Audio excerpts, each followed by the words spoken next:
Hello everybody and welcome to Storm Reads, and today I thought I would do something a little bit different and do kind of like a what's on my Kindle.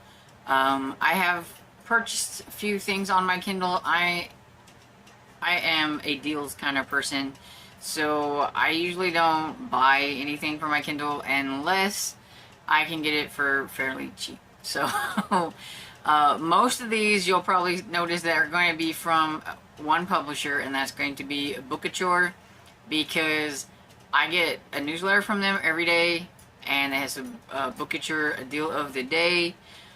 Sometimes they're free, sometimes they're 99 cents, $1.99, something like that. Most of the time I purchase the ones that are like free or 99 cents. Sometimes I'll get the $1.99 ones depending on what it is. But yeah, I'm pretty cheap when it comes to buying my Kindle books and things like that. But the first one, this one is kind of different, and I kind of grabbed this one because with Garb August in mind. So keep that in mind. And it was $1.99. It's called Manhattan Massacre by Peter McCurtain, and it's Assassin #1. So it's like a men's adventure novel from like 1973. And it says, Robert Brigatti is the assassin. Ruthless, indifferent to his own survival, he lives only to destroy the mafia.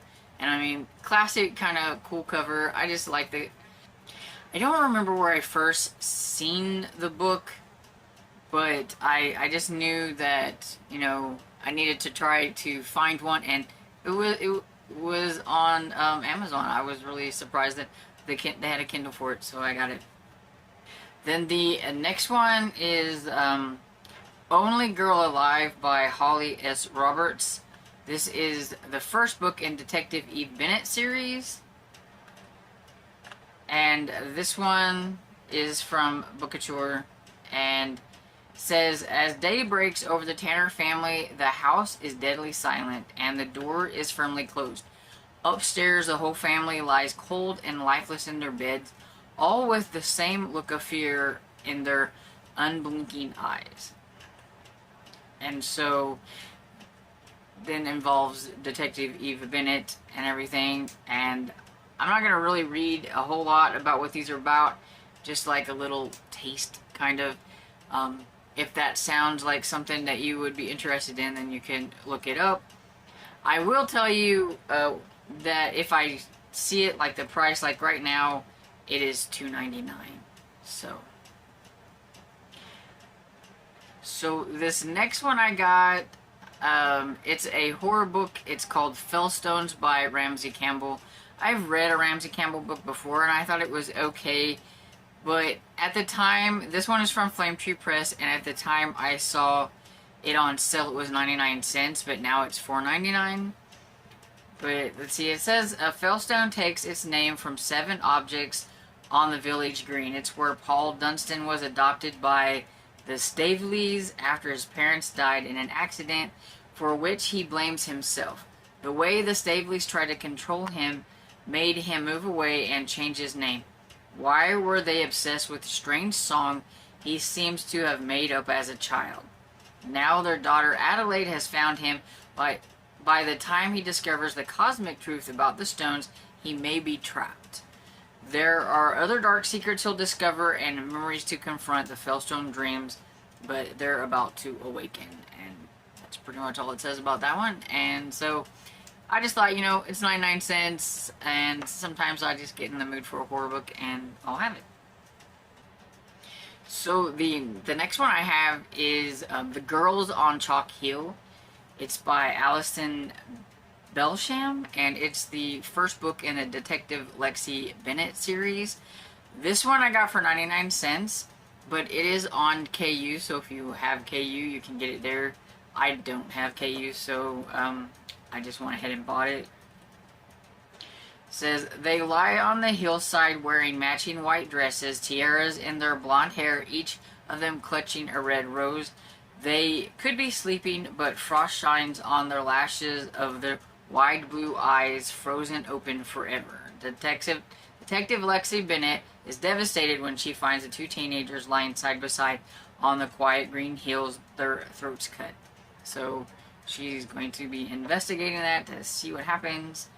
And yeah, it says the 2 are dead, 1 is missing. So yeah, could be interesting.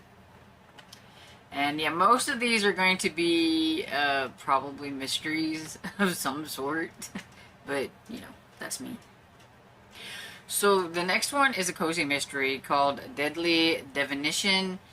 And it's by Kirsten Weiss. And it is the 7th book in the Perfectly Proper Paranormal Museum. I got it for 99 cents. It's still 99 cents.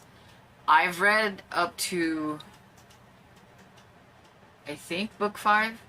And I have, up to book 4. I have book 5, I believe. But I need to get book 6 still.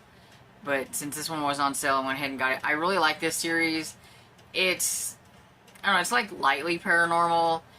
More often than not, they find, you know, a real reason behind the curses and the things or whatever it is. But it's about paranormal museum owner Maddie. She's no stranger to the bizarre. When she receives a donated Yoruba divination bowl, she can't shake the feeling there's something deeply wrong. And so then of course there'll probably be like a murder or something. And it's been a while since I've read on this series, but I know I really enjoyed it. And I really need to get to book 5 sooner rather than later, or I'm going to forget everything about it. But yeah, I like this series, so if you like this kind of stuff, you should check out the first book, which I think is just called Perfectly Proper Paranormal. Yeah. Oh, yes, and the first book in the series is also 99 cents, so go get yourself the first book, because it's kind of a fun series. Then I have Could You Survive Midsomer? And it says, can you avoid a bizarre death in England's most dangerous county? I love Midsomer Murders, and this is one of those kind of like choose your own adventure. It's an interactive novel, and I remember somebody reading this one, and I thought, oh, that sounds kind of fun. At the time, it was 99 cents when I picked it up, but now it's $2.99, but that's still not too bad. It says, all is not well in the beautiful county of Midsomer. On the eve of its first village in bloom competition, a man lies dead, smelling a damson jam. Who could have done it? Well, that's where you come in. And so then you have to kind of try to figure it out, and you choose your own path and all that kind of stuff, and it just sounds really fun. One of these days I'll get to it. Then I have The One Who Fell by Carrie Wilkinson. And this one is the White Cliff Bay Mystery #1. I've read this author before. I've enjoyed his books in the past, so, you know, when I can pick one up for free, and it is still free, so go ahead and grab yourself a copy, because I like his stuff. And it says, in the seaside town of White Cliff, everyone looks out for each other. Everyone knows your name, and everyone knows your secrets. So that's probably not a good thing. And this next one is The Girl on Wildfire Ridge. It is Detective K Sharp #4. It's by Leslie Wolfe, and I have read #1. I don't have #2 or #3, but, you know, when #4 came up on the sale and everything, I thought, why not? When I got it, it was 99 cents, but it is also free on KU if you have that. So I think all of hers are free on, on Kindle Unlimited, but since I don't subscribe to Kindle Unlimited because I can't afford that every month fee, but somebody else can, they can get it there. It's a pretty decent mystery series, I thought. At least the first one was pretty good. And it says, her face, beautiful even in death, gazed open, eyes open at an azure sky. Her brown silky hair fanned around her head, bringing out the pallor of her skin. Her lips were slightly parted as if she was still breathing, as if she was whispering her goodbyes. On a hot summer day, the sleepy town of Mount Chester is thrown into turmoil when 17-year-old local girl Jenna goes missing. Within hours, the case takes an agonizing turn when her body is discovered in isolated mountains. And then, of course, Detective K Sharp is going to have to figure things out. So the next one is The Girl in the Water by Victoria Jenkins. This is Detective King and Lang #1. And it says, when she woke, she found herself in darkness. She couldn't move. She was going to die, and she had no idea why. Early one icy morning, Detective Alex King is called to the murder scene at the local park. The river is running high, and its water lies the body of a woman, her wrists tied, and all her fingernails missing. Ew. And so then they're going to have to figure out what happened there.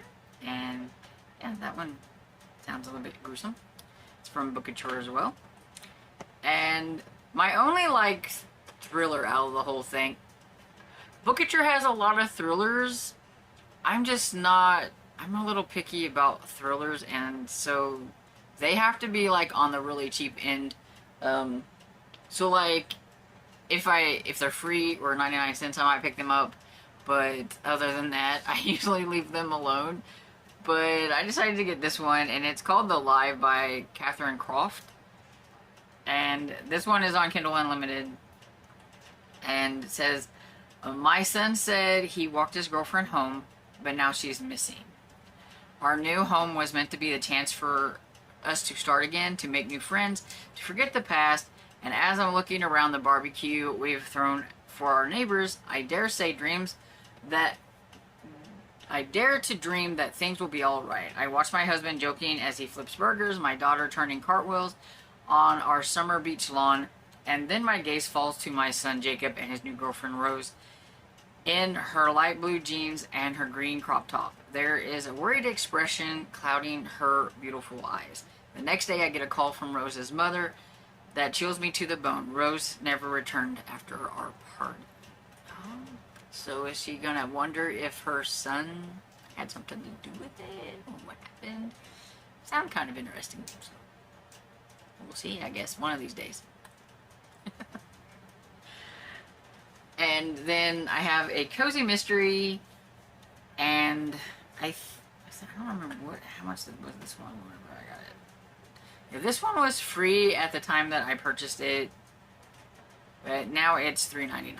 So it's a Sugar Martin vintage cozy mystery #1, A Death in Devon by Shay McLeod. And this one says cocktails, capers, and corgis in 1948 England. So it's historical, and that's one of the reasons I got it. After receiving a letter about a mysterious inheritance, Sugar Martin hops a plane from west coast of America to exciting post-war London. However, everything is not as it seems, and Sugar finds herself stuck in England for the foreseeable future. Fortunately, she also has been offered a job. Unfortunately, the job means going undercover to solve a series of thefts of manor houses in Devon, England. Well, that sounds kind of interesting. So, we'll see. The next one I have is a historical romance. It's called Carson City Bride by Cynthia Wolfe, and it's the first book in the Marshal's Mail Order Brides. I always liked Mail Order Bride ones. It says U.S. Marshal Joseph Egan has vengeance on his mind when he orders a mail order bride to care for his motherless children.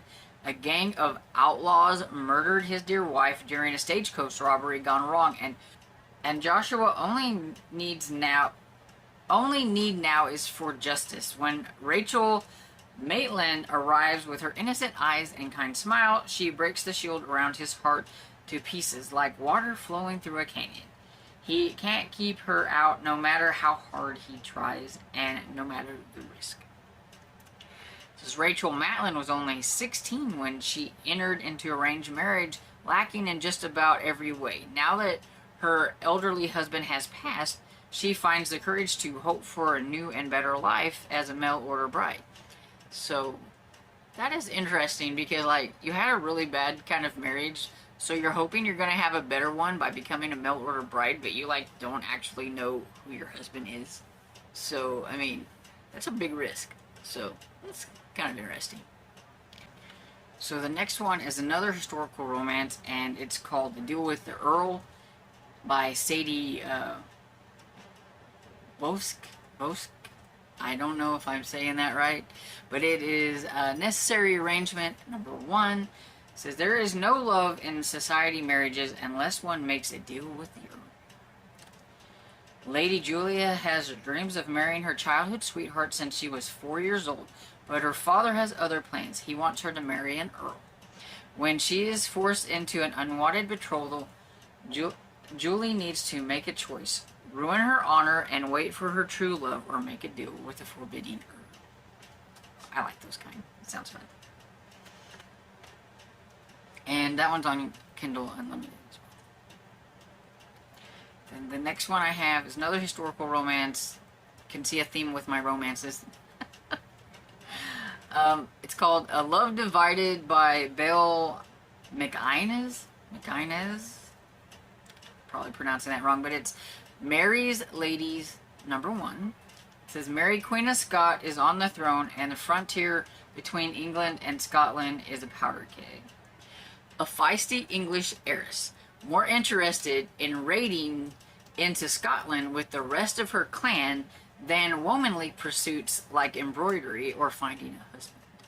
Alexandra Graham is a strong-minded English heiress who rides and fights as well as any man.